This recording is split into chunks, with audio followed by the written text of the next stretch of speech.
Thank you, Diane. Welcome. What a nice turnout. Glad to see everyone here. Just quickly, for those of you who don't know me, my name is Gil Shapiro. I've been with Freethought Arizona for about 10 years. I'm on the board, spokesman, and retired podiatrist after 36 years of fixing feet. I no longer start my talks off with who would rather hear me speak about bunions. Done. So, this is just going to be a brief introduction, then Dan is going to do his presentation. So, I thought it would be appropriate, even though this has been written about online and in the paper on Thursday, about how this all evolved. Dan, that's just an expression.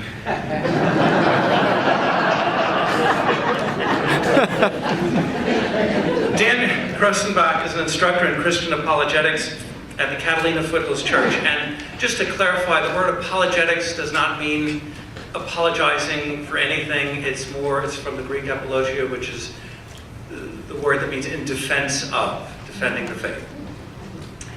It is an evangelical fundamentalist church in Tucson. And he wanted me to explain to his class both secular humanism and my thoughts about Christianity. He asked me to be straightforward, and I was, and to not pull any punches, and I did not. That said, it was a frank and very respectful talk. The presentation was titled, What a Secular Humanist Wants Christians to Know, and it was given on August 14th at his church. It was a packed room like this. He responded to that presentation the following week. And to say the least, it was a fascinating and spirited exchange. Yeah, there are going to be a few of those.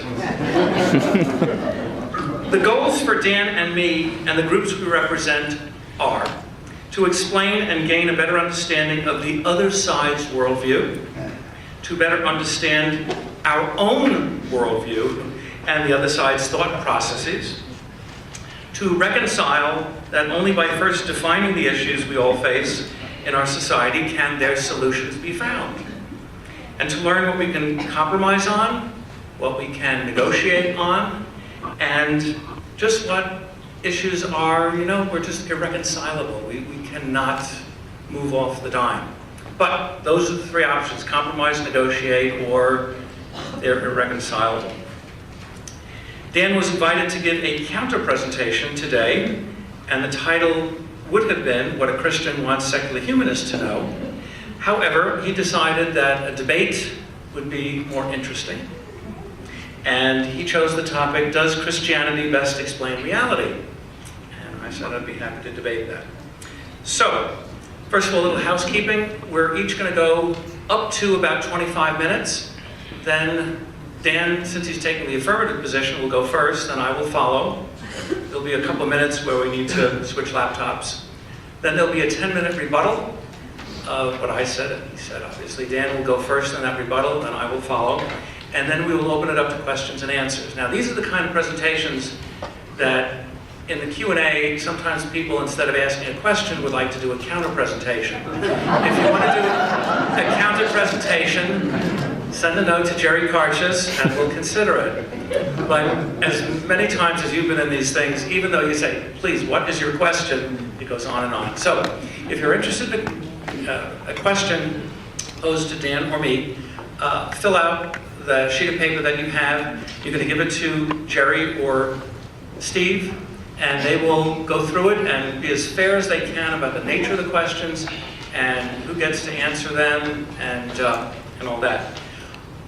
Also, part of the rebuttal may be, and I didn't discuss this with Dan, but if it's okay, sometimes we might be inclined to ask each other questions during that time. Okay. So,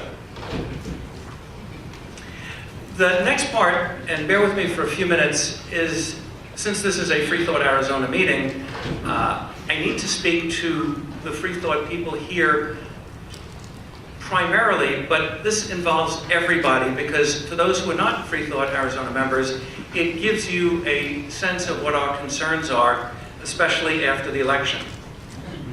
The election has placed the secular community on notice.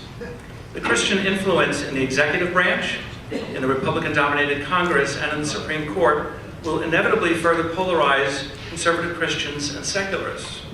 Our government will primarily use faith-based thinking rather than reason-based thinking, and we're getting into the, kind of the opinion part, so bear with it. This is our view. We'll use reason-based thinking for the laws and policies they want to enact. Now, what I'm going to read here is a brief little letter that we received from a constitutional attorney named Eddie Tabash, who's a lawyer in Los Angeles. He is the chair of the Center for Inquiry, which is the think tank for secularism just outside of Buffalo, New York. Quote, "We are concerned that Christianity will be used as an excuse, if not a weapon, to limit and deny many Americans their constitutional rights. President Trump will replace the late Associate Justice Scalia with a conservative. Then he will probably have the opportunity to nominate at least 2 more Supreme Court justices. Many observers expect he will replace Justice Anthony Kennedy, now age 80, and Ruth Bader Ginsburg, now 83. In each case, by appointing very conservative justices, President Trump will radically alter the direction of the court for decades to come. Why? Well, Justice Anthony Kennedy, a perennial swing vote on the Roberts Court, often took laudable positions in church-state decisions, and in fact authored the trilogy of decisions that moved lesbians and gays from facing imprisonment for expressing their love to being able to marry in every state of the nation. For her part, Ginsburg has been one of the court's leading civil libertarian voices. A U.S. Supreme Court remolded by President Trump would likely hand down adverse rulings that might include. So, they might declare that the First Amendment's religion clauses, now the First Amendment of our Constitution has about 5 parts to it, but the first part is the religion part, and in it has 2 clauses. Congress shall make no law establishing, which is the establishment clause of that, the establishment of religion, semicolon, or the free exercise thereof, and that's the exercise part. So what Eddie Tabash is concerned about is that declaring that the First Amendment's religion clauses forbid only discrimination among religions and denominations, but allows such discrimination between the religious and non-religious, establishing explicitly that atheists, secular humanists, and other non-religious Americans are second-class citizens. This could possibly happen. The late Justice Scalia once held that the principle that government cannot favor religion over irreligion is demonstrably false. That's what Scalia's position was. Imagine a Supreme Court packed with justices who share this intolerant, and according to Eddie Tabash, wrong, view of what the Constitution provides. He's also concerned with overturning Roe v. Wade, or the overturning of Roe v. Wade, ending or at least further obstructing women's access to safe legal abortion. And it says, don't be surprised if there's a follow-on effort to restrict contraception. He's concerned about legitimizing voucher schemes and other efforts to steer billions in taxpayer funds towards religious schools, expanding the distribution of public funds to religious charities that can use those funds to discriminate in hiring or indirectly fund explicitly religious services. He's concerned about overturning the Johnson Amendment, which bars tax-exempt institutions, including churches, from endorsing political candidates. Approval of a wide range of religious exemptions from health care and other laws. Curtailing the fundamental rights to freedom of speech and the press as Americans have known them for generations. Turning back hard-won victories in marriage equality, LGBT rights, and even pay equity between men and women. Appalling as this may sound, this is only the beginning of the devastation a Trump presidency might herald. Under Trump, America will likely withdraw from the campaign against climate change that it was only just beginning to lead. While that might guarantee our grandchildren a marginally safe, livable world, it may trap their grandchildren in a hellish ecosystem swirling towards irrevocable collapse. There is no reason to suspect that a Trump administration would be at all friendly towards the public understanding of science, let alone evolutionary theory, a particular target of Vice President-elect Mike Pence. So that's what the position of the Center for Inquiry think tank is. This is me now. That said, we all live together in a pluralistic society Where the first step in getting along is to understand our respective positions and to see how much room there is for compromise, for negotiation. We also need to know what issues our differences are irreconcilable. And kind of like, that excuse when a marriage falls apart because of irreconcilable differences.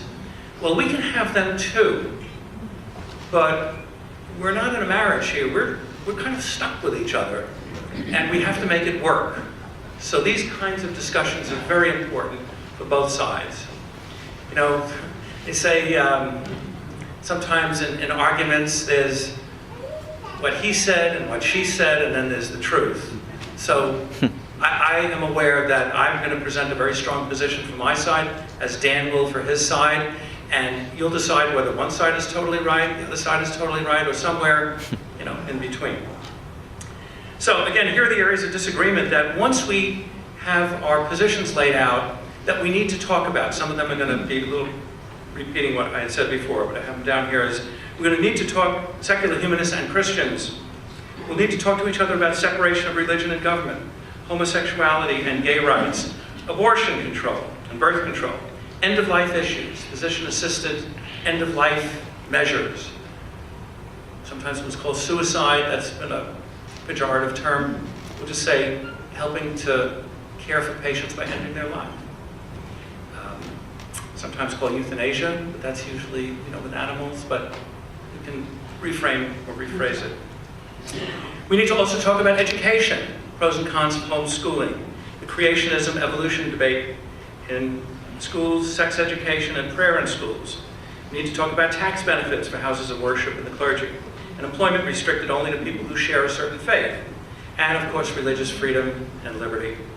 So Dan and I, with your help, will lead our two groups to see if negotiation and compromise are possible for resolving the social, economic, and political issues that affect us.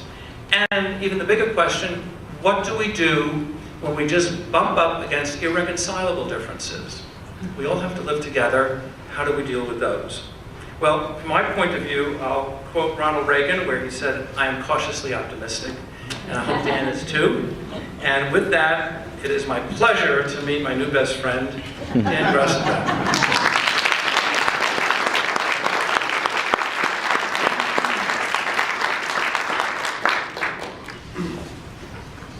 Bear with me a moment while I plug in.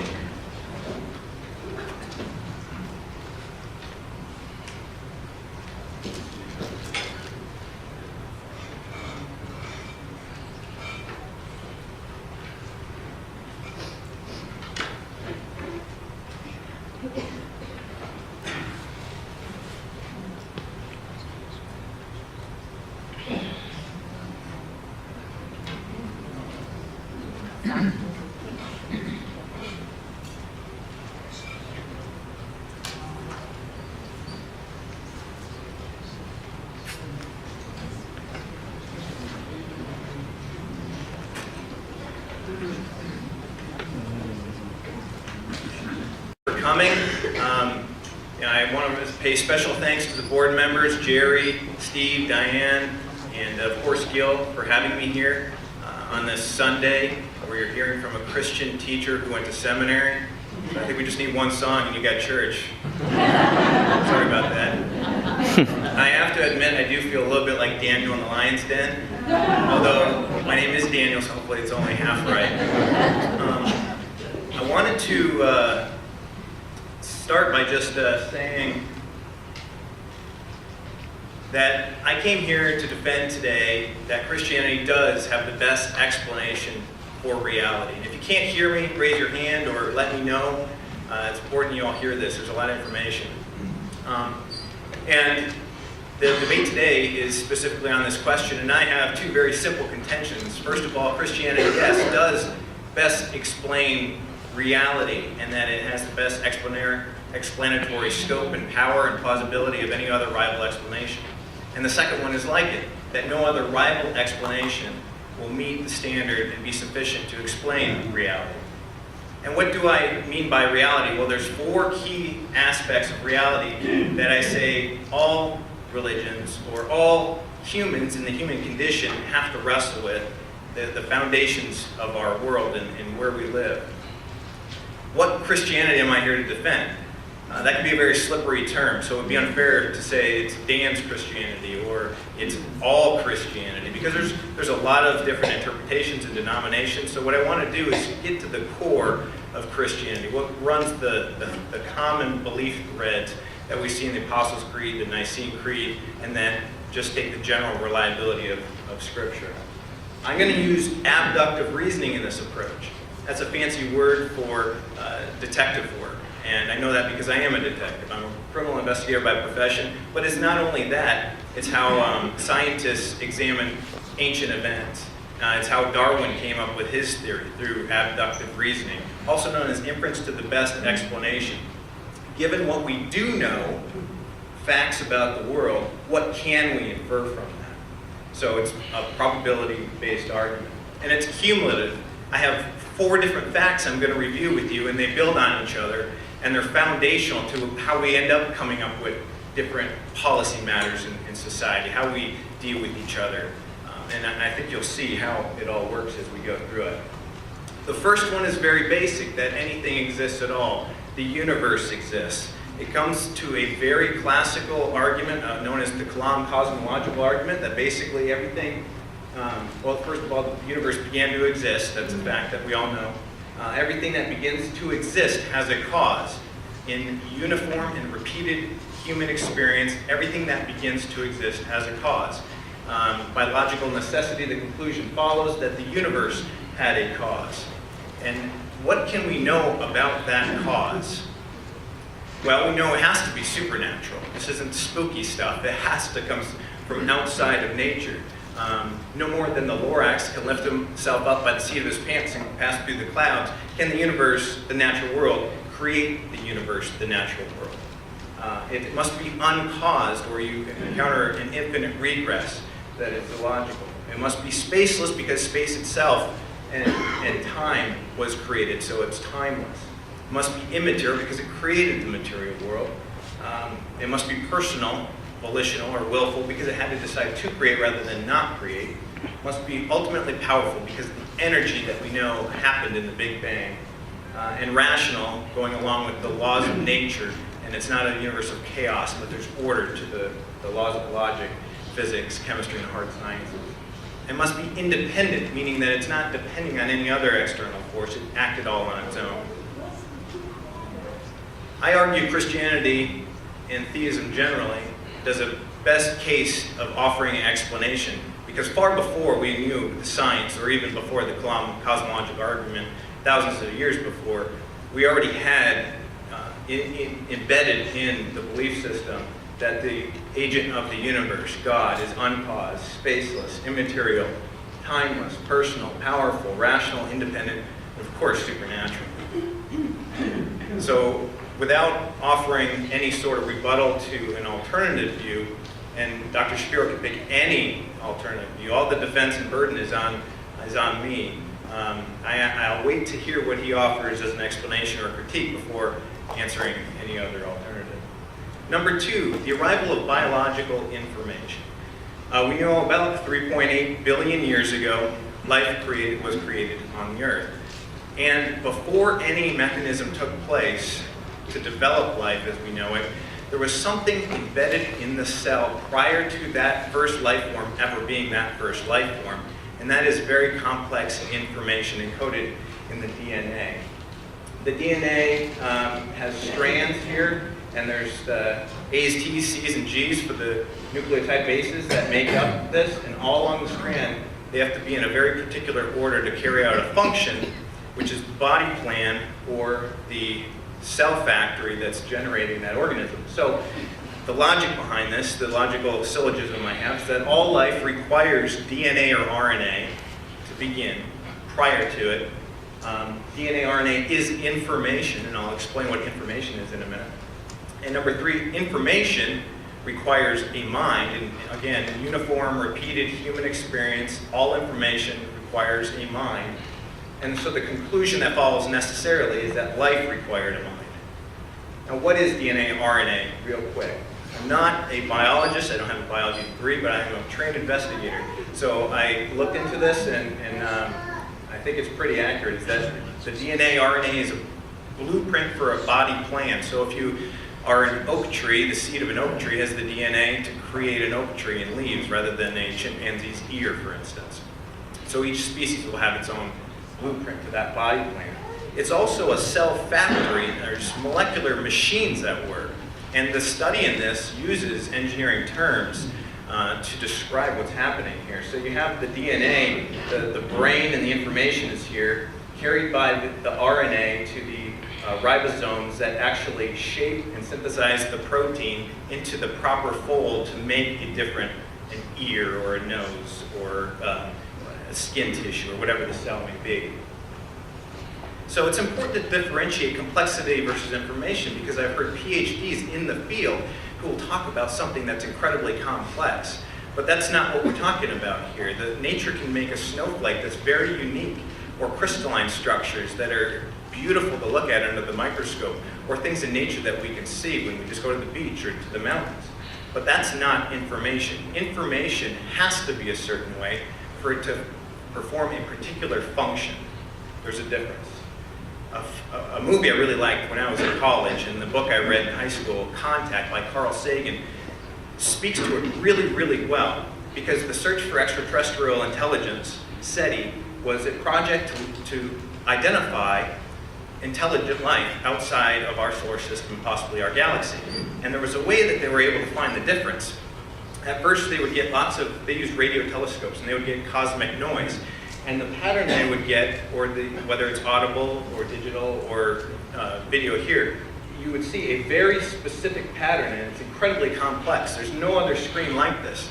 The arrangement of the white and black dots is very complex and particular. But what it didn't do is perform any function. It could be a mirrored image, and it would still be equally complex. What they started to see was every other prime number, which said something's out there. But then when they started seeing a signal through the TV, something started to make out and become focused. And that was the 1936 opening ceremony of Hitler's speech inaugurating the Games. And that was the first internationally televised event that was broadcast so far and wide that they figured the SAR system was now returning the signal that they had just received. This is similar to the first organism that came on Earth. This is a picture of an E. coli bacteria, a computer rendering of one. And this is a single cell organism, and it's very, very basic in its structure. Now, as basic as it is, before it could have the flagellum, the motor, all of the material mechanisms that it had to have information. And the amount of information the most simple bacteria had was 4.6 megabytes of information. That is the New Testament, the Old Testament combined, plus Thomas Nagel's Mind and Cosmos, the United States Constitution, and my 2003 Toyota 4Runner operator's manual. And the symbolism or the comparison to language is not an analogy, it's a one-for-one comparison. One that Richard Dawkins himself uses to explain how complex and perfect it has to go. The only difference is with language you can miss a letter here and there, but if you have a mutation of one of those nucleotide bases, it can most of the time, it completely wrecks the organism. It will kill it. I'll wait for Dr. Shapiro to have another example of where information can come from, because remember, in uniform and repeated human experience, information always comes from a mind. That's how we operate on a daily basis. When we see a pattern that carries a function, like a computer program, we don't assume that that's because the universe is 13.8 billion years, and the time it takes to just have a computer create itself is what we expect. We expect a mind behind it. Evil. Dr. Shapiro, when he came to visit us, brought up several cases, very sad cases, of 25,000 children dying a year. And I think this is where the conversation really needs to go. There is a logic that I'll present on this, but this is the topic that really hits at the core of our human condition and where we can resonate with it at the heart level. When Gil was 7, there was a boy who was from Chicago visiting family in rural Mississippi. His name was Emmett Till. And he was at a store, and there was a white shopkeeper there in 1955 who he paid a nice compliment to. The woman's husband didn't like that and got his brother went and found Emmett Till, dragged him out of the house, and beat him to a pulp in an inch of his life before they shot and killed him and dumped his body into a nearby river. The men that did this, everybody knew who it was, and they were arrested, and they were acquitted because the body was so badly beaten they could not identify him as the victim. When the mother Mrs. Till got Emmett's body in a box in Chicago, she said, "We will have an open casket funeral." When I was 6, I was going to move to Florida, and my mother was terrified. Just months before, Adam Walsh was abducted in a similar manner as Emmett Till, and there's a long search for him. He was on the milk cartons, and they launched a big campaign until his severed head was found by the side of the Florida Turnpike.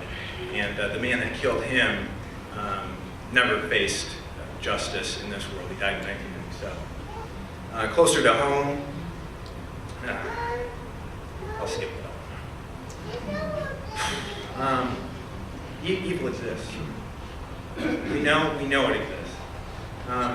And this is something that I'm pulling at heartstrings, I know, but this is my logic behind it. If evil exists, that means there's a way things aren't supposed to be. And if there's a way things are not supposed to be, and we all know it, that entails an objective good.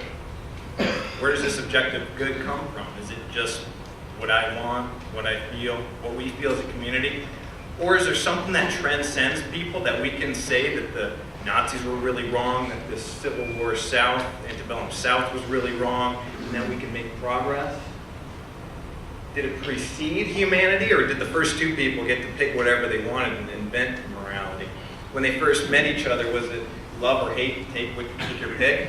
If I beat you up and take your stuff, I win, and that's the morality? Or did it precede humanity? How about holding accountable the murderer of Adam Walsh and Emmett Till? Never paid for that. If there's no justice, there's no injustice. And humanity, what makes humans valuable? I mean, the bacteria is much more numerous, preceded us, in some ways is more resilient. Why kill it and not us? What source of objective goodness best fits the facts that we do know? Well, again, prior to these kinds of arguments and debates, the Bible had clearly said that God does transcend humanity, that God preceded humanity. And my slides will be available. There's a lot of quotes here I'm throwing up there, little citations from Scripture that'll be available on our church website, or you can email me afterwards.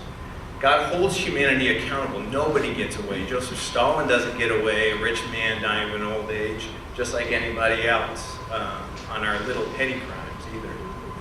And God does value humanity. We are built into His image. And God is objective goodness. That's what we mean by saying God. If He was not, we wouldn't call Him God and we wouldn't worship Him. What other option do we have to make sense of evil in the world? We may not always know why it happens, but that it exists at all, to lodge the complaint against God or anybody else, where are we saying evil comes from? I'll leave it for Dr. Shapiro to give an answer, and then I'll say my rebuttal for that. Jesus being the last, fourth and final. We know 3 facts that are not disputed among scholars today. There will be those on the fringe, like there are several Holocaust deniers. There are some that are on the outside of their fold, outside of their craft, who will deny these. But for the large part, anybody has a professorship at a significant university will concede these three points. First of all, that Jesus was killed by the Roman crucifixion team in Palestine in the 1st century. That people had experiences they believed were appearances of the risen Jesus after his death, and that hostile parties, namely Paul and James, accepted the fact that he was raised from the dead, despite being a skeptic. Now, real quickly, how they do this. I am standing on the shoulders of giants who just concede these, but it is worth pointing out some reasons for it. Basically, Jesus scholars use what's called the criteria of authenticity. Historians use these, and it helps get inference to the best explanation. So in history, we can know what probably happened. And in any historical event, it's what probably happened.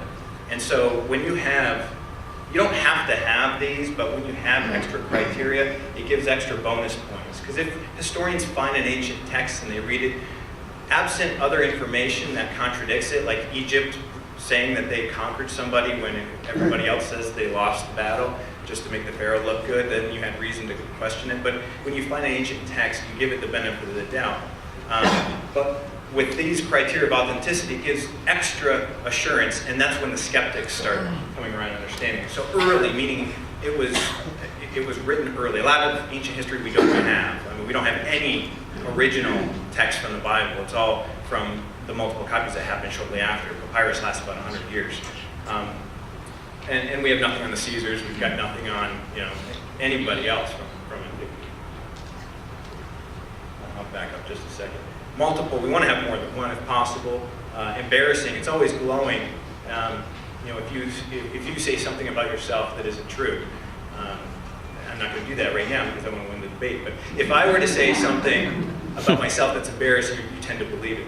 And then hostile, just like James and Paul, a hostile witness. When Gil told me that we were very Christian at our church, and I tell him that you were very free-thinking here, that's coming from someone hostile, but we're buddies, source, so you can believe me on that. So just so you know how it compares, the four Gospels, you may reject them, but historians just don't do that. You have four sources, primary sources for the biography of what Rome, the best Rome had to offer in historiography. And they are 1 to 4 reports on each of the Caesars, and we take that seriously. And by the way, they were all in good favor with the emperor. They weren't, as the allegation goes, where you're not Christian sources. I'm not going to ask where you're not Roman sources. It made no sense in history to write about somebody or give a biography if you didn't have any care about it. And this is generous, because I got where the historians were at age 20. But the time gap is between 28 and 134 years where these historians were documenting the lives of the Caesars. And by the way, none of this exists today. It's all in copies. So I'll ask Dr. Shapiro to present what other explanations we have for the 3 facts that we know that Jesus died by crucifixion, that followers actually had appearances that they believed were the risen Jesus, and then thirdly, that Paul and James converted to Christianity after fighting and being skeptical. So I'm going to say that absent any other rebuttal, that Christianity best explains these 4 aspects of reality that we all have to deal with in the human condition, and that all rival hypotheses fail to account. And unless or until Dr. Shapiro does so, we are intellectually bound to at least consider Christianity. See, I'm not here to compel you. I'm not here to convert you. I'm here to converse with you. So I really hope that you take this, think about it, write down some good questions, and let's have a good conversation. Thank you.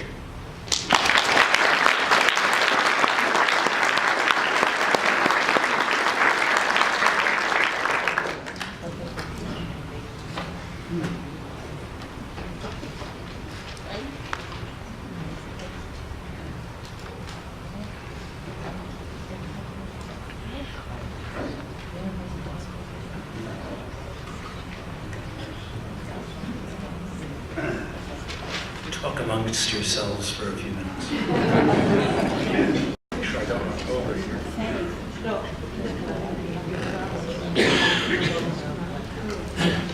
Quite a difference in approach to answering the question, does Christianity best explain reality? Obviously, I'm going to say no. And let's get right to it. What is the crux of the problem? Science and religion are incompatible because they have different methods for getting knowledge about reality. They have different ways of assessing the reliability of that knowledge, and in the end arrive at conflicting conclusions about the universe. This is from an excellent book, both Faith and Fact, by Professor Jerry Coyne. I recommend it highly. The difference between Christians and scientists in explaining reality can be summarized in how each party would answer the question, how would I know if I was wrong? So, where do we start? Well, we start with Christianity. And I'm going to tell a lot of people a lot of what they know. Maybe some people will just put a fine point on it. Christianity is the faith religion based on the person and teachings of Jesus Christ, its beliefs and practices. It is the world's largest religion with over 2.4 billion followers, or 1/3 of the global population. And the belief that Jesus is simultaneously God, His Son, and the Holy Spirit. It's called the Trinity. He is also the Savior of humanity, whose coming as the Messiah, the Christ, was prophesied in the Old Testament. So, the question at hand is, does the religion, and rephrasing it, does the religion based on the person and teachings of Jesus Christ make plain and comprehensible everything that has existed, exists, or will exist? Oh, and by the way, these slides are going to be on our website, Freethought Arizona, so don't frantically take notes.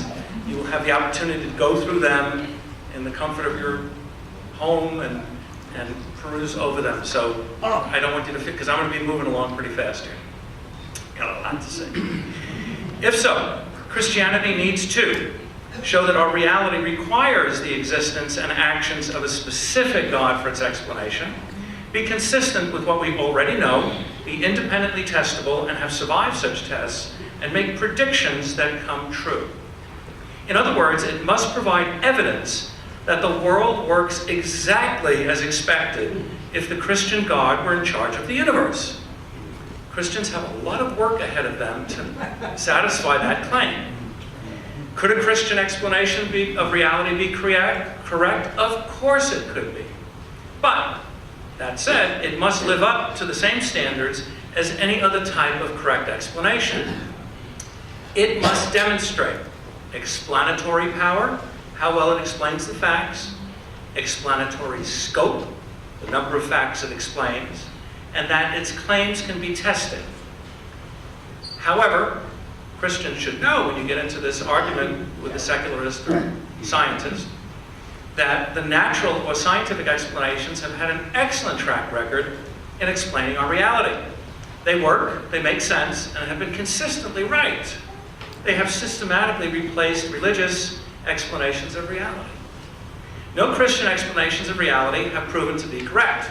I'm going to repeat. No Christian explanations of reality have proven to be correct. Every one proposed has either failed or is not testable. What do I mean by that? Here are some that have failed. The creationism, intelligent design, as a better model than evolution by natural selection, failed miserably. Diseases are caused by demons. Read your Bible. It's always caused by demons. We know that's not true. Dead bodies can be revived. We've never been able to reproduce that. And this issue of people with near-death experiences, the key word there is near. And we know it has to do with oxygen deprivation and a whole bunch of scientific stuff, but no one has come back from the dead.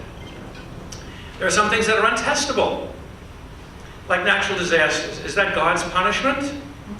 How would you know? You're going to have a whole cohort of scientific experiments. You can cause disasters here. We'll say it is God's punishment. We'll have disasters here. There's just no way to test it. Prayer responses. Christians, you know what you're told. When you pray, God will always answer your prayers. But the answer could be yes, it could be no, or it could be not now. Wait. Well, how do you test whether a prayer has been answered or not? Either negatively, positively, or not right now.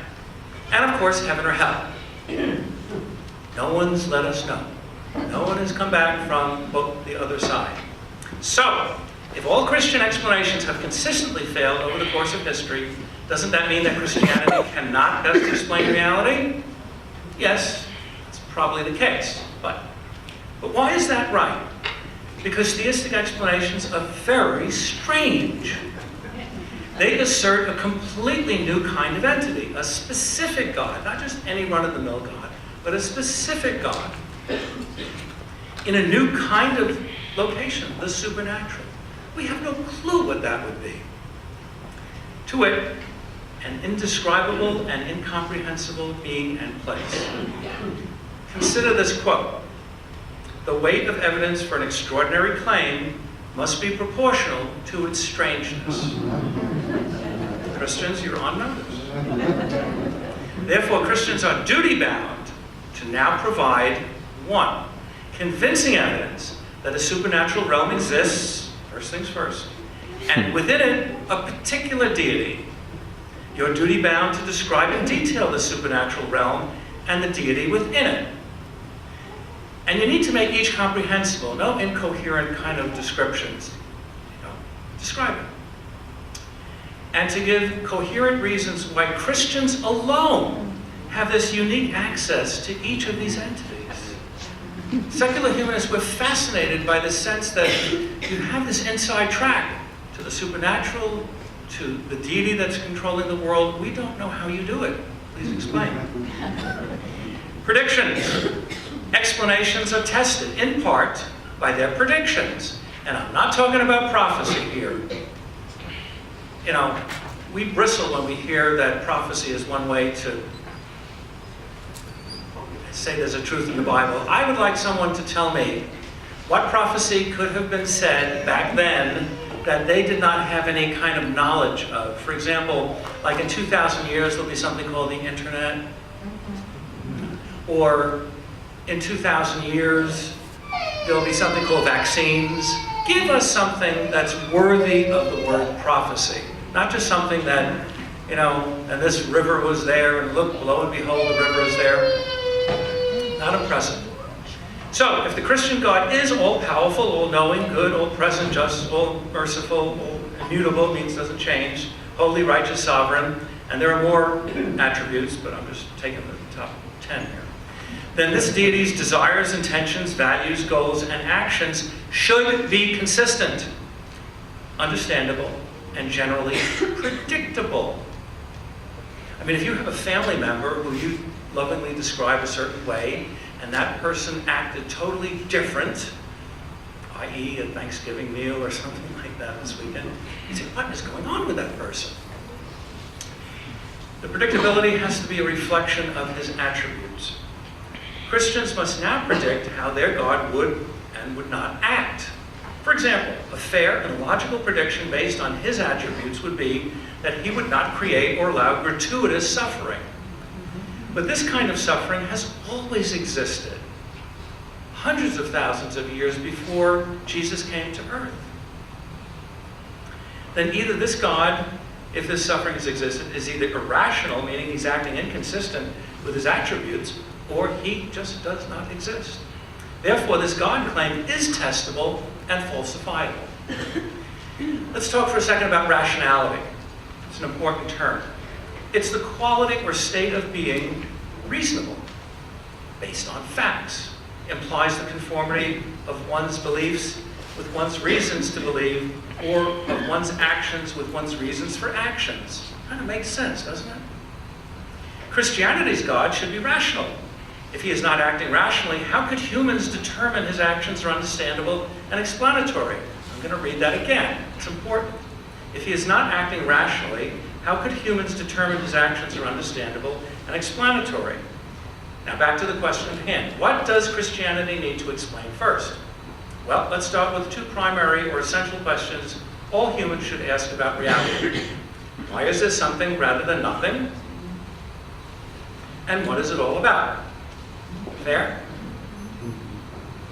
Christianity must further explain why and how did their God bring this state of affairs into existence, which encompasses both of those points, those questions. Christians usually answer, well, God wanted something rather than nothing. He wanted creation. It's all about glorifying Jesus Christ as Lord and Savior, having a relationship with him, repenting sins, and following their meaning and purpose he gave you. I listen to Robert Furrow. I listen to Scott Richards. I know what the party line is, so to speak. I don't say that disrespectfully, but I know what is said over and over and over again. Non-theist answers to 1 and 2 are, we don't know, and we don't know. And we're not going to make something up. The nature of the answers Let's talk about that. Christians' answers are speculative and wishful because you have no clue as to why there's something rather than nothing or what it's all about. Non-theist answers are honest and humble because to date there are no rational explanations for existence. We can't know what we don't know. Additionally, the non-theist answers show respect for the profound nature of these questions and the humility that humans possess only a limited knowledge capacity, and the answers to some questions may always be, unfortunately, unknowable. But that's refreshing, because that's what it is. As my wife says, it is what it is. We should all agree that explanations are important, and this is very important. If it's important, it is worth verifying. So, what would make Christian explanations of reality verifiable? Well, let's start off with if they're accurate. They have to be accurate scientifically, historically, experientially, and theologically. But they're not. Science has found, and this, I could go on for hours on this, but this is just a snippet. Science has found no evidence of deities or supernatural realms, preconditions for deities, angels, devils, spirits, and heavens and hells. You've got to be able to put these entities somewhere, and that's in the supernatural. And the best scientists and philosophers, we have not found any realm outside of our natural universe. Now, that's not to say if we come up with new dimensions of our universe, that it's supernatural. No, it's just part of our universe. And there could be multiverses. We're only one of many universes. Science has not verified miracles. Now, there's the informal definition of miracle and there's the formal definition of miracle. When you saw your child born, oh my goodness, it's a miracle. When the traffic suddenly moved on Oracle, it's a miracle. When a person survives a crash, it's a miracle. That is the informal usage of the word miracle. It just means a wondrous event. But some people misuse miracle for the word remarkable, awesome, unexpected. I'm going to use the word miracle, if it's going to make any sense, to the question at hand. Miracles are supernatural interventions in both the natural world, both claimed and predicted by Christianity. I'm talking about bringing dead people back. I'm talking about walking on water. You get the picture? You know what I'm talking about when I'm talking about a miracle. And no verification of scientific claims in the Bible have been found, such as a young earth, talking animals, a human being becoming a pillar of salt, a worldwide flood, dead people returning to life, demons causing diseases, etc. Historical claims have also not been verified. Plausible arguments can be made that the historical Jesus did not exist. And we could go on about that. We don't have the time, but there have been debates on that subject, and there are valid arguments on both sides. But assuming he existed, what he is purported to have said is speculative, since there was no way to have accurately recorded him. How would you have recorded Jesus? You know, we talk about, remember, Jesus wrote nothing. What you see in the Gospels and Paul and all, that is what someone said that he said. That, in the law and investigations, is called hearsay, inadmissible. But, you know, and then there were some strange things when Jesus was talking to himself in the Garden of Gethsemane. How does someone know what he said?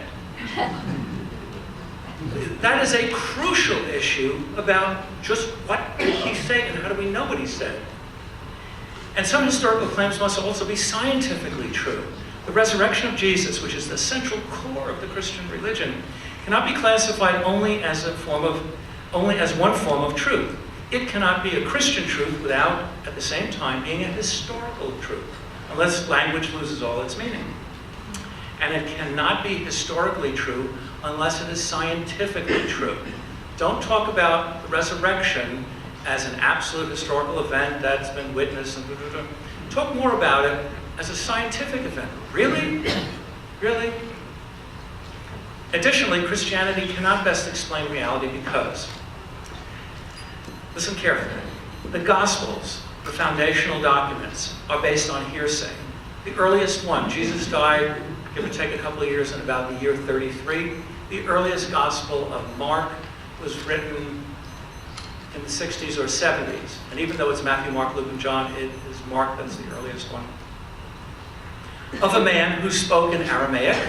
Remember, and we did not record what he said, but he spoke in Aramaic, whose supposed words were then translated into an ancient Greek called Koine, which was then translated into Latin, which was then into a 17th century English that produced the King James Bible. What could go wrong there? And the original Gospels have never been found, and their true authorship is unknown. Yes, we have 5,500 manuscripts, copies of copies of copies of copies. But they're all based on an original copy that doesn't exist.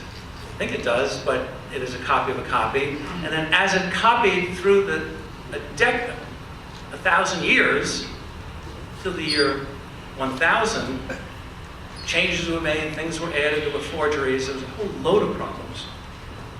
So the authorship of the Gospels, for example, we don't know of any Matthew, Mark, Luke, or John. These are just names that were given by later editors. There was no corroboration of Jesus' life and actions by any unbiased historian in the entire first century. I'll take issue with Dan, what he said about that. Much of Christianity's dogma was not derived from Scripture or revelation. This is very important. Listen carefully. It was not derived from Scripture or revelation, but from a consensus of opinion designed to quell dissent within the church. The Council of Nicaea, for instance, was convened by Emperor Constantine in 325. It's almost 300 years after Jesus died, to settle the issues about the divinity of Jesus, having to do with whether he's God or man, or a combination of both, and the reality of the Trinity. Despite dissent, both issues were affirmed. In other words, the issues of Christian truth was settled by a vote. I'm not impressed. As for verifying miracles, historians cannot verify a miracle. They can only describe what most probably happened. They can't recreate the past. They can only describe what they have documentation, what most probably happened. And miracles are the least probable things that could have happened. Experientially, our world, and as far as we can tell, the rest of the universe works exactly as expected if there were no intervening deities. And it works with an apparent, unfortunate, total, and exquisite indifference to all that exists. I defy anyone to tell me that the world works exactly as if the Christian God were sovereign. Verified. Righteous Christians do not necessarily lead healthier, happier, or more fulfilled lives as would be expected if their God was true. Wouldn't you expect that? When those two nuns in Alabama were stabbed to death, I just about lost it. I said, you can't get more holy people than nuns who are feeding the poor and taking care of the poor. God could have stopped that stabbing. Verified. Most Christians do not follow the deity's directives to commit murder and genocide, enslave fellow human beings, torture, rape, and destroy families. If that's objective morality, that's what God is doing. Read the Old Testament especially.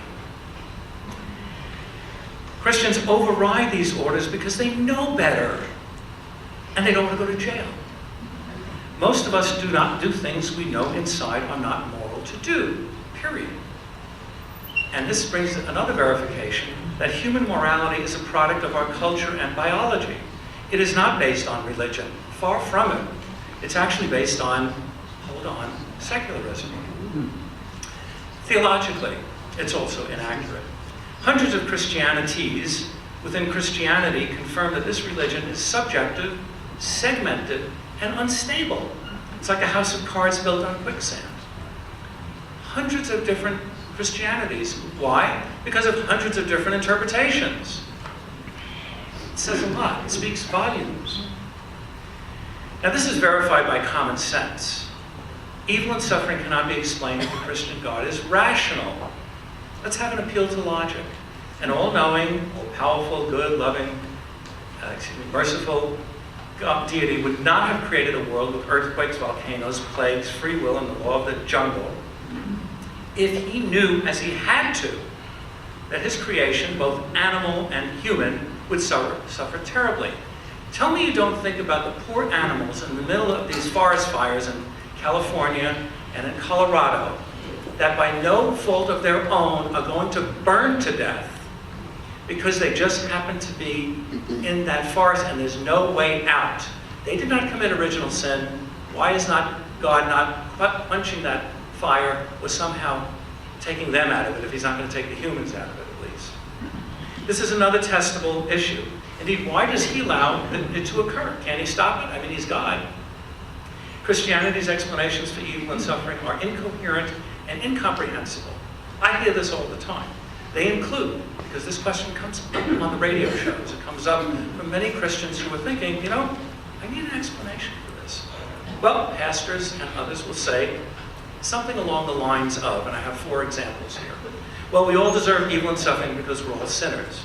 This original sin concept of what Adam and Eve did has tainted us going forward.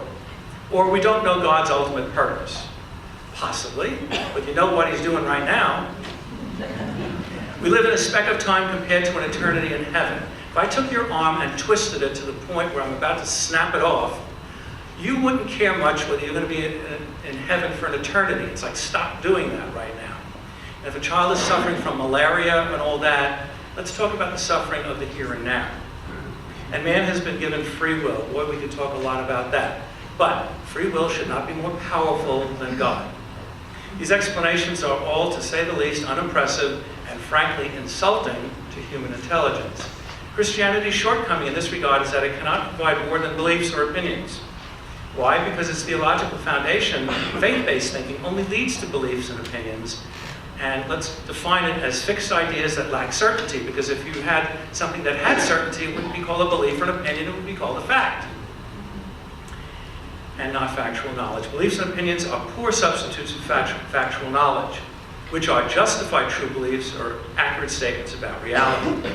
Christianity's other dilemma is that it can't self-check or verify its beliefs are true when, unlike science, that has further testing and peer review and reproducibility and falsifiability, there are no mechanisms within the faith, nothing in the Bible itself, to confirm its own claims. It also does not accept any outside criticisms, as I will find out today. It places faith, belief in the absence of evidence, or in spite of evidence to the contrary, over reason, or science, as a source of knowledge about our real world and how it works. Is that reliable? Christian explanations are based on faith, dogma, authority, and confirmation bias. Now, scientists get accused of that too, but that gets found out real fast. But confirmation bias in biblical explanations is the tendency to see as true what you want to be true. Christianity mistakes and confuses beliefs for facts. Therefore, it cannot be explanatory. Christian's fatal flaw is that, and this goes to what Dan was first talking about, it starts with a conclusion that a specific deity, existence unproven, has some kind of revelation to someone, something, some group of people, but that's subjective, that's not objective. That became scripture, which is inerrant or without error, because this deity's still existence unproven is infallible or incapable of error, and that produces doctrine. And doctrine is the belief or opinion, is not factual. The simple definition of doctrine is a set of ideas or beliefs that are taught or believed to be true. Caution, especially parents, teaching ideas and beliefs as fact is indoctrination. Teaching fact as fact is education. By the way, our camp does not teach secular humanism as fact, but as a worldview, philosophy, or life stance to consider as the most logical and useful one to live by. Christianity has no pathway to factual knowledge, yet it pretends it does. Faith is an imposter. It is not what it appears to be and doesn't deliver what it promises. Try to tell me one thing that faith has given us in the last 100 years that has brought us modernity. Now, by the way, I'm at my 25-minute mark. I'm going to go into my rebuttal time because what I have to say is important. So keep you posted. Therefore, the best explanations of reality are based on factual knowledge. Factual knowledge trumps beliefs because a person having factual knowledge has a justified affirmation of something, an accurate, or at least a better understanding of reality. And what's its importance? Factual knowledge is as close as humans can come to possessing a certainty or a scientific truth. A proven pathway to factual knowledge is the scientific method. Non-theists trust reason-based thinking as embodied in the scientific method. We see something happen, an observation, we have a hypothesis, a belief about it, we test it, and we come to a conclusion. Because reason, as embodied in this approach, is proven reliable over and over again to provide factual knowledge. What is reason? Very important, because it's the foundation of science. It's the power of the mind to think and understand in a logical way. Specifically, the power of comprehending, inferring, or thinking especially in orderly, rational ways. The power to exercise, the proper exercise of the mind, and the sum of intellectual powers. The scientific method is honest. It's objective. It follows facts. It's neutral. It does not have an agenda. It's a pathway to explain and understand reality that is universally accepted because of its history of getting right. We don't question airplanes built in China or bridges built, it's all the same science. And conclusions can change or be rejected pending new facts or information. In summary, the secular humanist position is that reason-based thinking is the correct way to think because its conclusions are testable, reproducible, and falsifiable. It can make predictions, its conclusions are explanatory. Also, its conclusions have survived the severest scrutiny and best rational criticisms. Reason-based thinking, as embodied in the scientific method, is trustworthy. What evidence verifies reason-based thinking is trustworthy? Well, it has brought us all the trappings of modernity. Medicine, engineering, agriculture, cars, planes, trains, roads, bridges, tunnels. It works. Reality check. Nations which have the highest standard of living and which self-report as the happiest are secular, based on factual knowledge. Steve, I'm going into the 10-minute rebuttal, but I'm going to take it off on the side. Since, and because of 9/11, which opened the floodgates to this, hundreds of books have been written on the incoherencies, contradictions, and questionable origins and the claims of Christianity. The same cannot be said of science. This is a quote. Knowledge acquired by religion is at odds not only with scientific knowledge, but with that professed by other religions. In the end, religion's methods, unlike those of science, are useless in understanding reality. The question we pose to Christians about whether their religion best explains reality, and I'm almost done, is, does it really matter whether what you believe about Christianity's explanatory power is true, or don't you care? If it does matter, then you must justify your beliefs by verifying them as factual knowledge. If it doesn't, then you must justify why belief is better than factual knowledge for explaining reality. What worldview best explains reality? For the real world, while there is no one source that is perfect, the worldview based on reason, experience, and the power of science is the best choice for explaining and understanding our reality. And that worldview, in my opinion, is secular humanism. Thank you very much.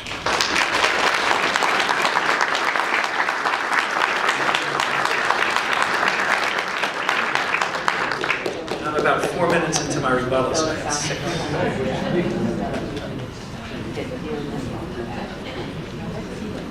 You're going to have an opportunity to ask questions, but they must be in writing. Back here. Okay, I heard that. We will pass it. Some of you have forms which we ran out of to write your questions on. We'll collect those momentarily. And we also have some blank 3x5s that we'll pass out for those of you who didn't get forms to write questions on. I frankly doubt that we'll get to nearly all of the questions, so keep them brief and mention who you would like to ask that question of. Thank you. Thank you, Steve. Thank you, Gil. Start my 10-minute rebuttal here. Just everybody can rest assured that I am not going to ask you to use faith in any part of this presentation. I'm asking you purely to do as Dr. Shapiro and our Bible itself says, is to lead. So it's just to kind of rehash and trace back the threads of this debate. I extended to Dr. Shapiro the offer to have the debate be, does Christianity or secular humanism best describe reality? We settled on Christianity. So there's not a, secular humanism isn't going to take up a lot of my rebuttal time. I'm going to be specific to where it comes across and intersects and intertwines with the 4 basic ideas and concepts we have to wrestle with as part of our reality. The first thing you may remember is I presented the universe and how do we explain the arrival of the universe.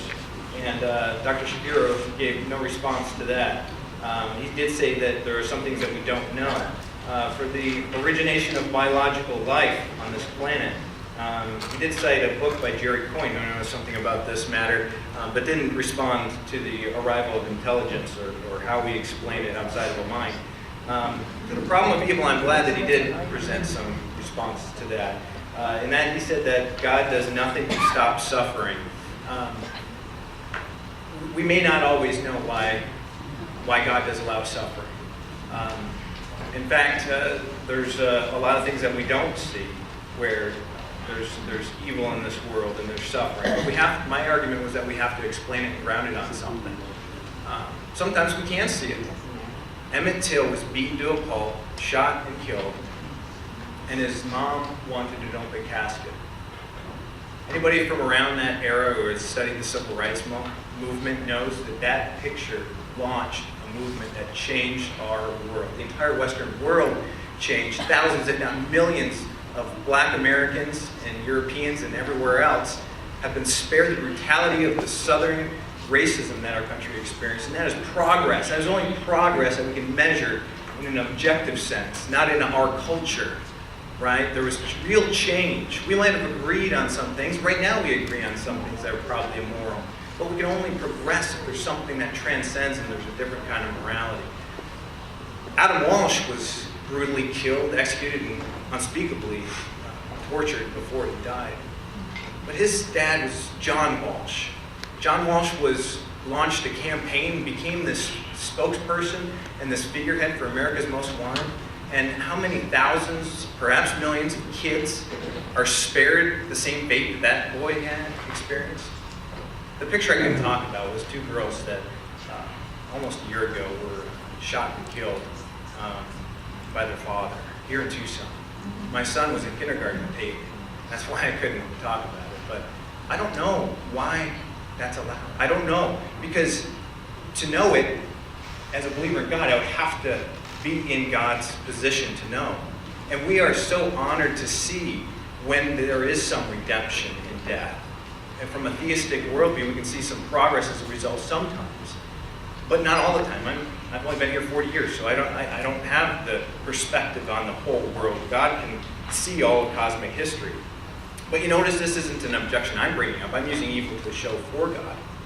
For the intellectual problem of evil to work, Dr. Shapiro has to show three things. Number one, that God had no right to take the life of a human, and that we can understand why he would have done so. Number two, that no such justification is even possible. He's assuming it's impossible. Oftentimes, it's a rhetorical device to show how awful something would be, and there can't possibly be a reason for it. But there's no argument given for that. It's just an assumption. And number three, that God's injustice is objectively wrong. As I mentioned, by what? According to who? There's nothing that transcends culture that we can point to. So while it really has this emotional force, the problem of evil ultimately points more to God because there's much more of an explanation. The third or fourth part, that Jesus died by crucifixion, that his followers had appearances they believed were appearances of the risen Jesus, and that the skeptics Paul and James converted, were not directly attacked, other than to say that scholars say that that Jesus may not have existed. I want to read real quick a Bart Ehrman quote about God, and he was getting an award from Dan Barker in 2009, and somebody in the crowd said, "What are we going to do with these skeptics who say that, or these crazy Christians who think that Jesus existed?" And with the award in his hand and Dan Barker to his side, he said, I'm sorry, I respect your disbelief, but if you want to go where the evidence goes, I think that atheists have done themselves a disservice by jumping on the bandwagon of mythicism, because frankly, it makes you look foolish to the outside world. He said one author knows about, that he knows about New Jesus' brother, that the reason for thinking Jesus exists is because he's abundantly attested in early sources, and that early and independent sources certainly indicate that Jesus existed. So that is an issue that is on the very, very range. We can point, like I said, to there's 3 scholars who are active, have active professor jobs at University of Southern California, USC, Northwestern University, and Lincoln University in Pennsylvania, who all deny the Holocaust and are publishing. So I can point to that all day, but it's not going to convince you that the Holocaust didn't happen. We have abundant sources that say that it did. History just doesn't work that way. History relies on sources, and we can't look at it from our snobby 21st century CSI Miami kind of perspective. We have to look at it like the scholars do. And believe it or not, the New Testament scholars give much less credit to the Bible than historians do. And historians constantly are saying that what we have in the Gospels is gold. But we don't need to go just to the Gospels. We also have, like I said, even though there's no non-Roman sources citing the Caesars, we do have non-Christian sources citing Jesus. It's scant. It doesn't talk about the biography to the extent like the Gospels do, not even close. But Josephus has it mentioned twice in Antiquities 18 and Antiquities 20. Now in Antiquities 18, it speaks at length and glowing, like Jew Josephus thinks that Jesus was the Messiah. Probably not. I think most scholars, the consensus is that it was a Christian interpolation, that they changed it. But that's the consensus. There's three views, that it's all Christian interpolation, a tampered interpolation, or a tampered document, or it's completely authentic. Most of them fall in the middle where it's interpolated slightly. But there's a quote that was found in Arabic, and Muslims certainly are not inclined to believe that Jesus was the Messiah. It reads like this: "At this time there was a wise man called Jesus, and his conduct was good, and he was known to be virtuous. Many people among the Jews and the other nations became his disciples.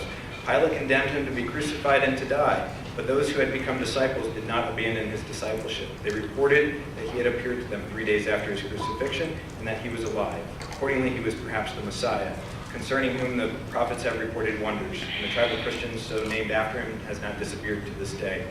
He goes on in 20 to speak of James being executed, James the brother of Jesus, and has no other explanation of who Jesus was, so we assume that he had previously mentioned Jesus somewhere. Other things that are not relevant to today's topic, let's see here, were miracles. Now, he's borrowing what David Hume had called a miracle. The least probable event is by definition, that's what a miracle is. And Bart Ehrman does the same exact thing. However, you are ignoring, both Hume and Ehrman are both ignoring the background information and context. I tell you, a year ago, to say a man 5'11" named Dan Grossenbach would be standing here in DuVal auditorium would be the least probable event by definition. But that is ignoring the fact that I teach apologetics, that I got to meet a new friend, Gil Shapiro, and that I've been invited here. So you can't ignore the facts of history to just categorize away by calling it faith what we know is facts. So retracing what we have tonight is I presented intentionally 4 facts that are not disputed, and what logically and necessarily follows from the creation of the universe, the arrival of biological information, the problem of evil existing, and lastly, the facts that we know about Jesus. And I'll save the rest of my time. Thank you.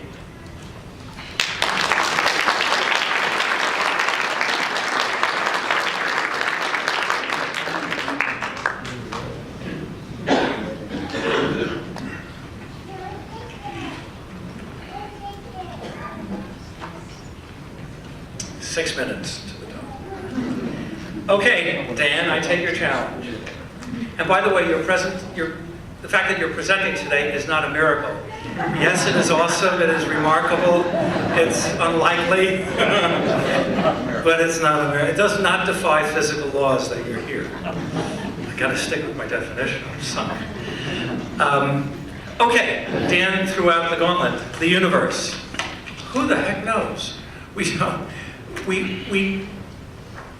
can take what we have out there and take it back to within nanoseconds of the Big Bang, 13, 14 billion years ago. But science has not been able to understand what caused it, what was there before it, if that word before even makes any sense. We just don't know. But we're not going to make up that it had to be caused by an uncaused God, because this is, in law, is called special pleading, meaning you talk about, well, everything had a cause, except God. Special pleading. God did not have to have a cause. Well, not so fast. Who made God? Were there other gods? Were there a committee of gods? Was our universe through a wormhole from another universe in the multiverse? We just don't know. Scientists will be the first to tell you that. Biological information. This is an interesting concept that Dan brings up, because he talks about, our Earth is 4.5 billion years ago. About 3.5 billion years ago, we think, is when life first started. And then it sat on its butt for about another billion years, and then started to get a little bit more complex. Well, that's evolution. Evolution is a deal breaker, or it should be for Christianity.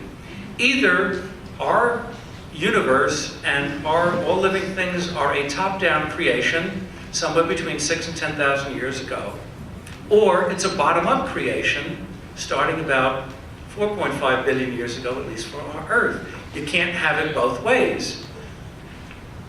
Pick a lane, as they say. The other thing is that science has shown that when you have certain atoms that become certain molecules, that become something called polypeptides, that become polypeptides, kind of around between polypeptides and amino acids, there's a little bit of vibration going on that these electrically charged entities start to do. And not only do they start to vibrate a little bit, they start to fold on one another. And some do it in some ways, and some do it in other ways, and all that.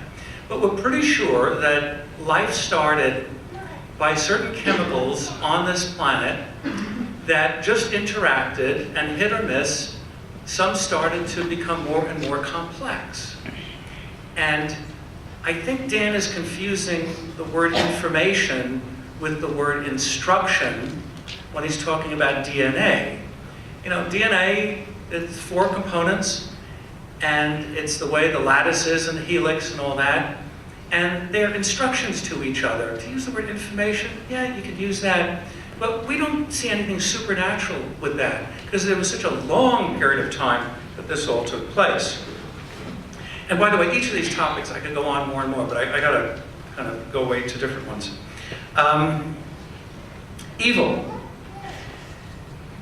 I'd like to know, the idea of this absolute morality and a loving God, an all-powerful God, all-knowing, would actually allow evil to take place. I brought up in my talk, that's irrational. I'd like Dan to kind of deal with that issue about irrationality. And is this God the best one to talk about absolute moral standards? If you've read the Old Testament especially, he's kind of psychopathic, no offense. Kind of in need of anger management. And we have a kinder, nicer God in the Newer Testament, and Jesus comes up with some very wonderful things that he says. But he also says things like, follow me, leave your family behind. And the kicker for us is this thing where he seems to be kind of nice, but at the end he says, if you don't believe in me, you're going to hell. I mean, to become a Christian, it's one sentence. I accept Jesus Christ as my Lord and Savior, and I repent my sins. You're in. Catholics deal a little bit more with work, got good works, but in evangelical fundamentalism, it is one sentence. So, to use the extreme example, if Hitler had a deathbed confession that, I was wrong. I accept Jesus Christ, my Lord and Savior, and I repent my sins, he would be in heaven. And the 6 million of my lineage that died in the camps would not. That is not common sense. And it's not fair. People should be responsible for their actions. As a matter of fact, we have in our camp this idea of the resurrection as what we call vicarious redemption, or substitutionary atonement, meaning taking on to yourself, which was a very nice thing Jesus did in some respects, all your sins. But that's terrible. People should be responsible. Our justice system would fall apart if people went before a judge and said, I'm sorry, I accept Jesus as my Lord and Savior. Judge said, look, to a serial killer, go free. No, our justice system would not work like that. I am at 6 minutes. I'm going to stop.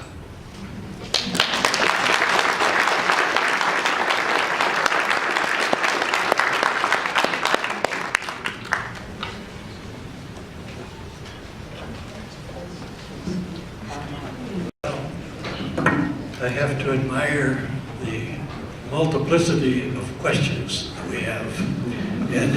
And we didn't have time to sort them all out properly as we would like to have logically, but we're going beyond logic this morning anyway.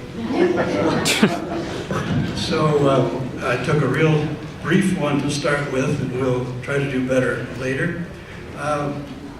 One gentleman here asked of each of you, what caused God? You definitely go first. Okay. In my presentation, I wasn't coming up with anything new. It's part of the theology and the position of who God is, that God is an uncreated being. He is the I am. It's the present tense of the Greek or the Hebrew before that, saying that it is someone who has always existed, that there is no creation. You would get to this infinite regress, and perhaps that's why the critic likes to lodge the complaint that, well, who created God, and who created that, and who created that. The same problem goes, which is why Dawkins at the end of Expelled proposes panspermia to explain that alien life embedded us with the DNA to explain the information. It's why he doesn't like panspermia, because then where do you get the aliens, and it goes infinitely. The more interesting point is that it's a question nobody's asking. The skeptic, the atheist, doesn't believe in God, and then the Christian says that God isn't cause. So it might be interesting, mental project, but nobody is alleging that God was created. So that would be my answer. Humans.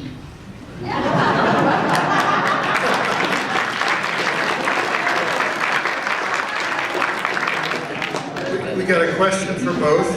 What are the practical and real things we can agree on and work together on as Christians and secular humanists to make meaningful and positive changes in our society? Yeah. As I mentioned before, we all need to live together. Divorce is not acceptable. Maybe in Texas, they've always wanted to secede. But we do need to live together, and as I mentioned, there are going to be things we're going to be able to negotiate and compromise on for the sake of getting along, and there are other irreconcilable things. But that's the purpose of what Dan and I are doing. We get it. We have different worldviews. We come at the world differently. My life is wrapped around some things. Dan's life and family wrapped around other things. But we send our children to school, we shop in the same places, we have all these things that we have to do together. And as I mentioned, all these different things like separation of church and state, abortion and all that, we like to set aside time to tackle each of these individually now that we know where we all stand. So that's the thing that we have to explore. How do we do it? How do you compromise? How do you negotiate? And how do you deal with the irreconcilable differences? Yeah, that's a really good question. That's kind of why we're here. And I think that most of the time, Christians and atheists or Jews or Muslims or agnostics or whoever can come together with agreement and make society work. There are times, though, when it's a controversial issue, and those are always based on higher level, fundamental values and beliefs. And that's why this is so important to start at that level. What do we believe about God and our universe and reality and Jesus? And once we address those, that's going to color our worldview. But Christians went the first 300 years not having any political power at all. So it's one of those things where I know, we can make it, and atheists, agnostics, I know can work together. And it doesn't matter if we ground our values and our beliefs on different things. Like, for instance, human value. I believe humans are created in the image of God, and that gives an infinite worth. But I haven't met an atheist or an agnostic yet that says humans don't matter. So we can both agree that humans matter. I would just say a humanist should be a theistic humanist if you really want to have intellectual satisfaction. Good try. Just one thing in my generation, when I was a kid, Mom would say, listen, when so-and-so, no politics, no religion. And people who were in my generation, that was a a phrase to go by. In polite company, you don't talk about politics, you don't talk about religion. And there's a certain logic to it. But we need to talk about those things, and we need to talk about it respectfully and with an understanding that we all kind of come in the world a little differently, but we all have to live in it together peacefully and happily. One of the things that my camp is just starting to get used to is just because someone has, and you saw it a little bit of my tone, just because someone is religious, and I grew up in a religious home with a religious father and mother, that just because your belief is religious, it doesn't privilege it from being criticized or scrutinized. It's an idea like anything else. It's not quarantined off from rational discussion. You need to get into the idea. Why do you believe this? Why? And you saw a little bit of the back and forth with Dan and me on this issue. So we need to say that religious discussion and dialogue is not privileged, that we do need to open up to each other and talk about what's on our mind. And Dan was really wonderful in encouraging me. As I said, Gil, do it. Speak what's on your mind. Don't pull any punches. Be straightforward. And as it said in that newspaper article, when I finally found the smelling salts, I was able to compose myself, because it's not something that our camp is used to, and I give Dan all the credit. Yeah.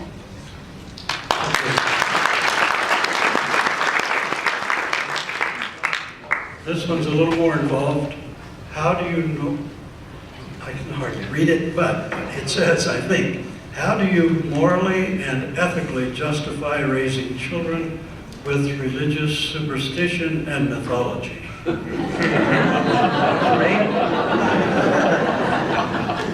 I suppose I'm doing that, but you know what? If it was false, that would be a problem. I'm convinced that it's true for reasons that, in part, that I've given. And really, I think that if you're an atheist, agnostic, Buddhist, if you're sincere with your beliefs, I don't see what would be immoral in sharing that with other people, right? If you're really convinced of something, like I really think the Green Bay Packers, maybe this is a bad example, are going to win this Sunday, I would want to tell my family and say, come on guys, let's go watch the game and cheer them on. But if you really believe something, or if you believe in a medical condition, that somebody's overeating and may offend them if you give them advice or tell them you're concerned that maybe they're being unhealthy, I think even if it's unpopular, if you really are convinced that it's true, that's perfectly moral, regardless of your position. I think children are being a little victimized in this, in the sense that they don't have the power to know right and wrong. They watch cartoons, and it's all of a sudden living that they know that the Roadrunner, when he goes off the cliff, really is going to fall, and you can't just jump off of them and fly. Children learn experientially and empirically what is real and what is not, and they try to, as they're going along, separate fact from fiction.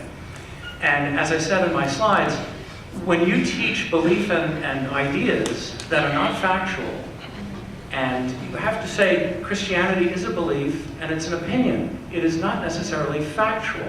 I mean, there are factual things, well, they're not even factual things about Christianity, because there's so many different Christianities, but when you teach that as fact, you are indoctrinating. And it's one thing, we indoctrinate in the United States when we have the Pledge of Allegiance. We're indoctrinating to our country. Well, we all kind of have this collective notion that, yes, I love my country. I believe my country is a great country, and that's a positive indoctrination. But when you indoctrinate things that, only 1/3 of the world believe, and they could be wrong, parents need to know that, and it's the children that suffer. Sometimes our camp calls this educational malpractice or psychological malpractice, when children, at no fault of their own, are being inculcated, ingrained in something that's the parents' issue. And then they grow up, and what do? It becomes a very emotional problem, and there's the circuitry in their brain for religion, and that particular religion is oftentimes hardwired. Okay, next question is for Dan. If God is all-powerful, why doesn't he eliminate evil, also known as the devil? because he doesn't eliminate evil, does that mean that he is not all-powerful? Right. The age-old question, right?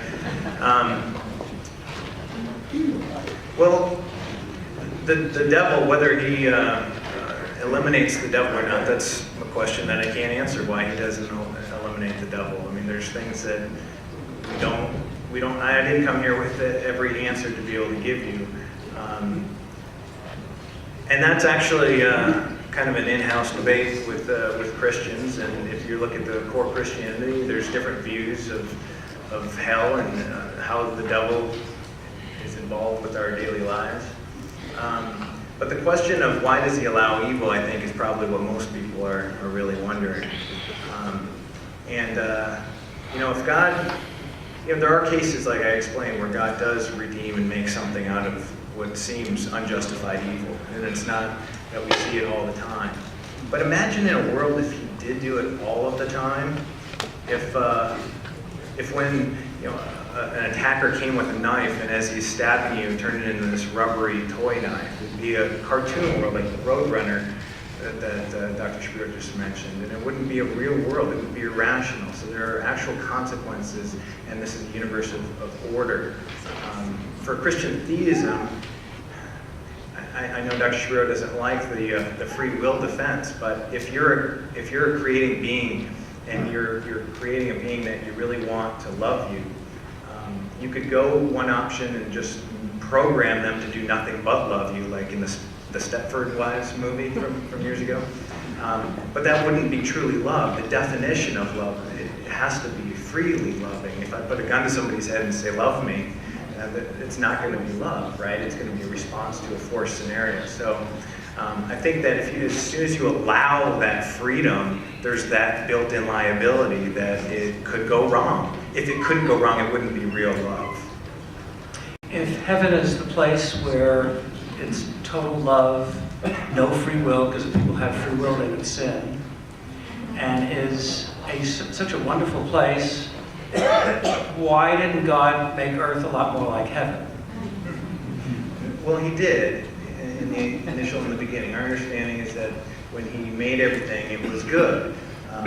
Reading through the poetic prose of Genesis, we can tell that he did create a perfect place, and then it became imperfect. And if we don't like evil, then really hate sin, hate bad things that happen, because that's where it comes from. I think that in heaven, we're also without our bodies, which our bodies can create us to do bad things. We have different impulses biologically. When we're in heaven, we're faced with God face to face, saying, "Oh, wow!" And it would be pretty silly. It's like me taking this pen and jabbing in my eye right here. It'd be pretty stupid to do that. Why would you sin when you see the glories of God firsthand? It seems to make sense to me. I could be wrong. Okay.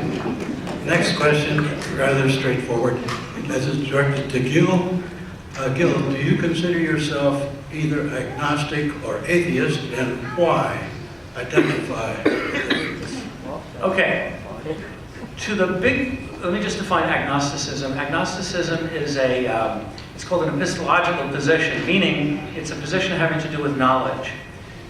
Agnosticism is the position that either, with respect to God, I don't have enough knowledge to make that decision that there is a God, or that whether there is a God is an absolutely unknowable issue.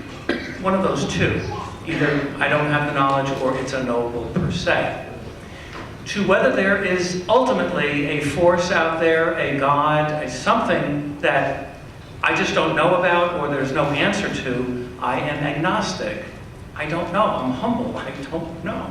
I can't know. To whether there is a personal God, like the Christian God, the Jewish God, or Allah, all the information that I've seen that I find as credible and factual knowledge tells me that although there could be that God, based on what I see in the world, that God would have to be irrational to allow all this to go on. Therefore, I can't believe in a God who is irrational. It's they're polar opposites. They're mutually exclusive. So, to a personal God, I am atheistic. As a matter of fact, Christians are atheistic to all the other thousands of gods that have ever percolated through this world, except to one. I just go one step further, or one God further. Okay. This one's for Dan. How can evangelicals forgive a multiple adulterer, a hate monger, non-believer, but not his female opponent? I'm sorry. Repeat that last part.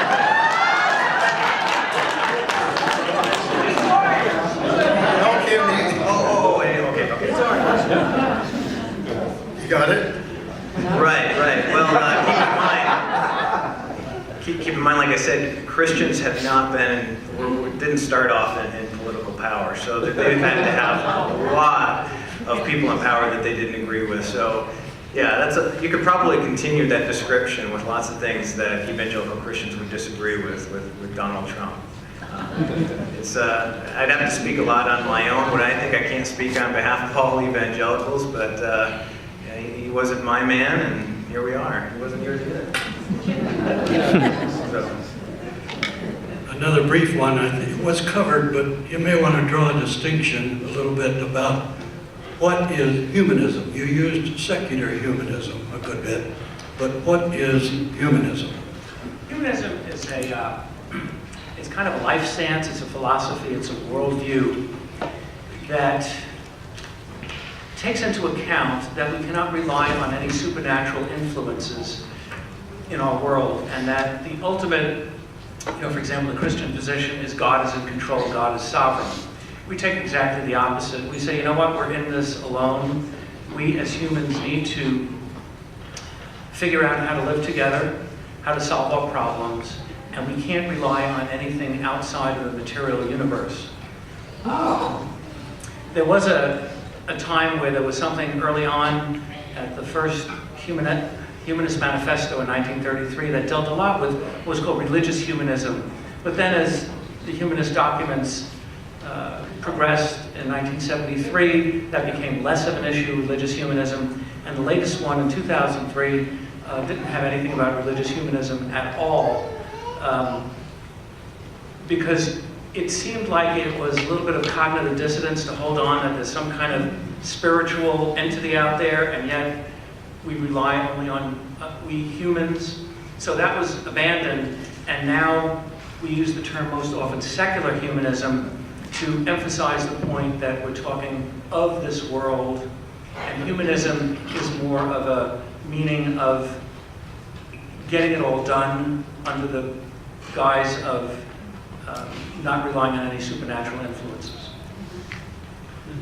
Okay, here's a comment by Elaine. Did 6 million Jews not pray to be saved? That's a tough one, isn't it? Yeah. Well, I can tell you there's times I've prayed and I haven't had what I wanted answered, but to magnify that to 6 million people is tough to swallow. The one thing that helps, I think, when you look at the millions and millions of people who have suffered in the 21st century, whether it's the Holocaust or the extermination of people in all sorts of regimes, it helps a little bit. It's not completely conciliatory, but it helps to know that human suffering is not cumulative. It's experienced badly with one person, but that suffering doesn't multiply by each additional person. The feeling and emotion of hurt is only as much as one person can handle. And the Holocaust is a perfect example of someone who really took that choice to do what he did to those many people and was able to convince enough people to come along with him and do what he did. I just don't know how we can call it evil under atheism. Under atheism, that is part of nature, that is part of the natural world. And I just don't see a grounding, and there wasn't one presented today, other than just assuming the conclusion that humans are valuable. The example of my son's friend from kindergarten who was shot by their father, well, lions eat their young, and they don't murder them. But the human being murders their son. Well, the response is, well, he's rational. He should have known that. Known what? What was that he knew? He knew that it's evil, and he knew that it's wrong, and that humans are valuable.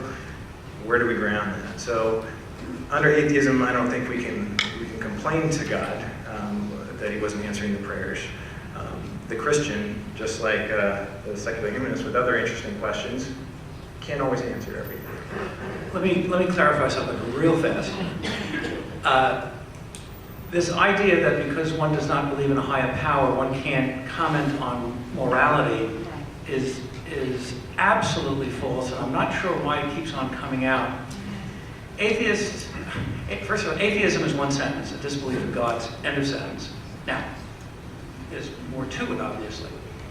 But morality for human beings, at least for secular humanists, is based on what we'll call consequentialism, which is a big word, which means if there's a certain action or statement and all that, what's the consequence of that? And our bottom line is, does it promote well-being, individual well-being, collective well-being? If it's a positive thing, some action, whatever, then we're for it. If it's not, then we're against it. This is not, a rocket scientist kind of thing. We don't use divine morality standards because, first of all, the God that we're talking about, the God of the Bible, has a lot to answer for himself. He is certainly no standard for us. So our decision-making is